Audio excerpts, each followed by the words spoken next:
ایران امریکہ مذاکرات تعطل کا شکار رہنے کی صورت میں خام تیل کی قیمتوں میں مزید اضافے سے خبردار کر دیا۔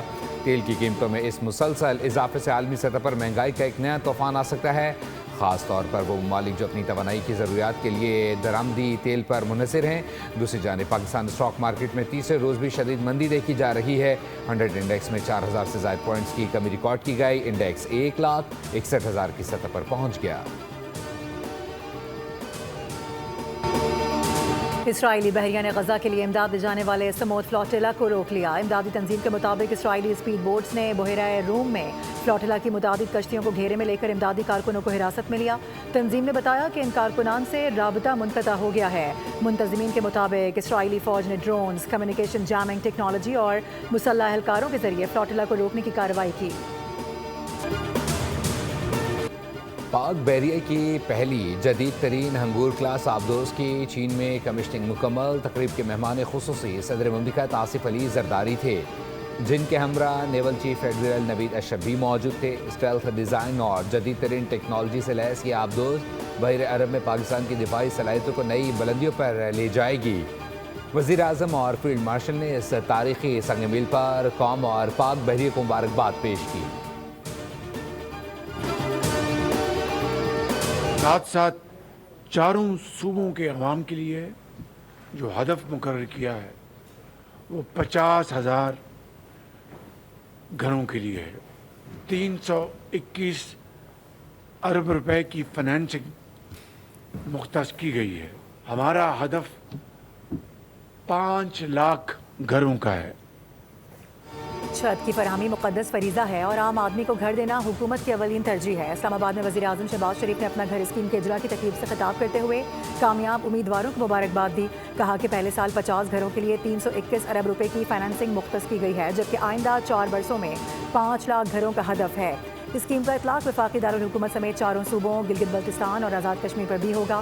وزیر اعظم نے مزید کہا کہ تعمیراتی شعبے سے معیشت کا پہیہ چلتا ہے اور اس اسکیم کو کامیاب بنانے کے لیے بے حد محنت کی گئی ہے۔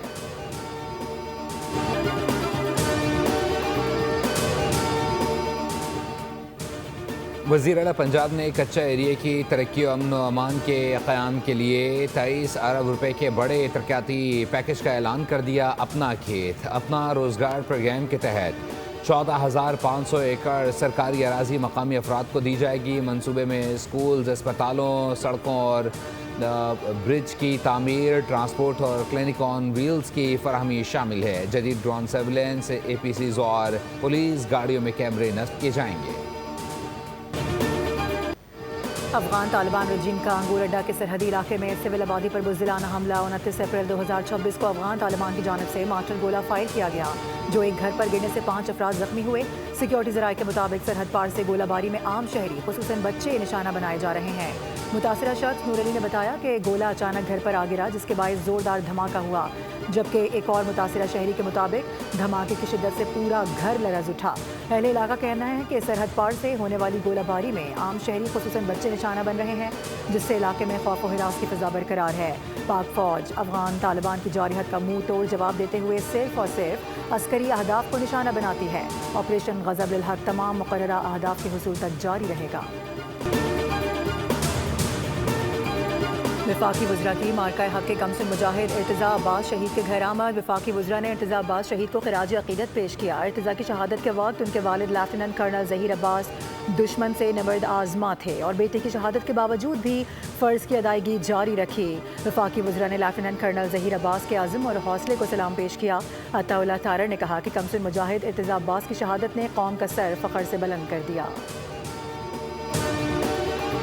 پہلگام فالز فلیگ کے بعد بھارت کا گمراہ کن بیانیہ مستند حقائق کے سامنے غلط ثابت ہو گیا۔ پاکستان مخالف بیانیہ فوری طور پر غیر مؤثر ہوا اور منظم سازش کے تحت الزام تراشی کا سلسلہ شروع کیا گیا۔ مبینہ ہلاک شدگان کی تصاویر AI سے تیار کی گئیں، جبکہ ناقص سیکیورٹی نظام پر سنجیدہ سوالات بھی اٹھتے رہے۔ بھارتی حکومت تاحال ان سوالات کا کوئی مؤثر جواب دینے سے قاصر ہے۔